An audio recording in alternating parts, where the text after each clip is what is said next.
Assalamualaikum warahmatullahi wabarakatuh.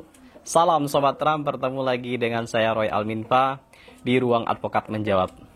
Video kali ini saya di suasana yang berbeda, tidak di studio, saya di luar ruangan dan masih sempat untuk menyapa Sobat Trump semua untuk berbagi informasi atau bercerita, berdiskusi mengenai hukum. Kali ini topik kita berbicara mengenai perubahan nama. Prosedural perubahan nama, alasan, serta syaratnya. Baik Sobat Trump semua, sebelum lebih lanjut, jangan lupa untuk subscribe, like, dan share video kami, serta nyalakan loncengnya agar Sobat Trump mendapatkan informasi terbaru dari Ruang Advokat Menjawab.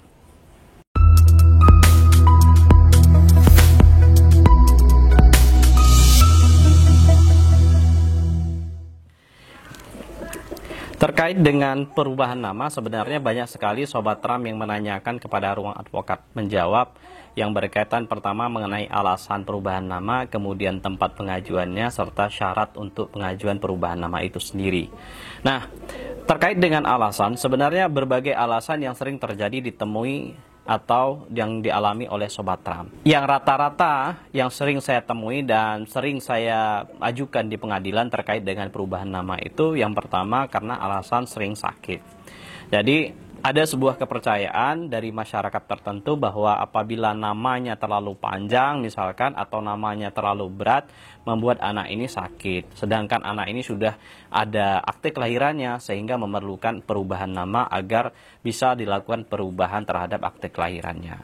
Itu yang pertama. Yang kedua, ada juga memasukkan nama orang tua, di mana ada seorang anak yang ingin menama orang tuanya masuk di dalam akte kelahirannya.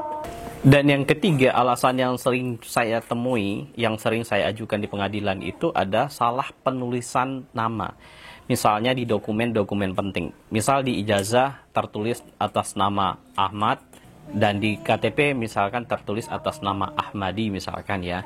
Nah, ini akan menjadi permasalahan sendiri terkait dengan dokumen-dokumen penting ini, sehingga memerlukan perubahan akte kelahiran agar penulisannya sesuai dengan ijazah, sehingga nanti dokumen-dokumen berikutnya tidak salah untuk dituliskan namanya seperti itu. Itu alasan-alasan. Kemudian di manakah tempat pengajuannya? Untuk pengajuan permohonan perubahan nama ini sebenarnya mengacu kepada Undang-Undang Nomor 23 Tahun 2006 tentang Administrasi Kependudukan. Di dalam pasal 52-nya menyatakan bahwa pencatatan perubahan nama dilaksanakan berdasarkan penetapan pengadilan negeri setempat. Ketika berbicara soal setempat, artinya pemohon akan mengajukan perubahan nama, diajukan di pengadilan negeri, di mana tempat tinggal pemohon. Ketika pemohon berada di kota Jogja misalkan, maka diajukan di pengadilan negeri Yogyakarta. Seperti itu untuk tempat pengajuannya. Kemudian apa saja syaratnya? Mengenai syarat dalam pengajuan perubahan nama ini biasanya yang pertama tentu adanya akte kelahiran. Karena yang akan diminta di dalam penetapan itu perubahan akte kelahiran nomor berapa, tahun berapa dikeluarkan oleh Dinas Pendudukan dan Catatan Sipil mana. Itu yang pertama. Dan yang kedua harus memiliki identitas. Pasti pemohon memiliki namanya KTP, kalau tidak ada KTP bisa menggunakan SIM atau juga bisa menggunakan paspor. Ketiga, biasanya diminta oleh hakim itu menunjukkan kartu keluarga, di mana hakim akan melihat perbedaannya seperti apa dan di mananya. Kemudian yang ketiga, ada namanya buku nikah. Kalau orang yang sudah menikah, dilampirkan buku nikah, tetapi kalau belum menikah, mungkin buku nikah orang tuanya itu bisa dilampirkan sebagai bukti, atau seandainya orang tuanya sudah tidak ada, ya bisa melampirkan surat kematiannya seperti itu. Nah, berikutnya ada namanya ijazah. Bagi Sobat Trump yang sudah menempuh pendidikan, ya tentu melampirkan ijazah. Tapi bagi Sobat Trump yang belum memiliki ijazah atau masih usia dini, tidak perlu melampirkan ini. Dan kemudian ada namanya saksi. Ini wajib minimal 2 orang yang mengerti permasalahan ini nanti dihadirkan pada saat proses persidangan. Bentuk pengajuan perubahan nama ini sifatnya adalah permohonan. Jadi tidak ada namanya termohon seperti itu, jadi hanya satu pihak saja yaitu pemohon. Siapa pemohonnya?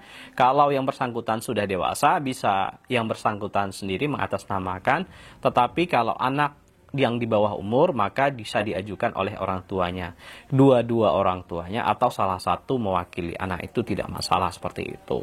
Jadi Itulah beberapa hal yang ingin saya sampaikan kepada Sobat Ram ketika memiliki permasalahan dalam penulisan nama, ada salah ketik atau sakit, atau misalkan juga ingin memasukkan nama-nama orang tuanya, kakeknya, atau apapun di dalam akte kelahirannya, maka perlu mengajukan permohonan penetapan perubahan nama di pengadilan negeri setempat. Mudah-mudahan video ini bermanfaat bagi Sobat Ram semua. Jangan lupa untuk subscribe, like, dan share video ini. Terima kasih. Assalamualaikum warahmatullahi wabarakatuh. Salam Sobat Ram.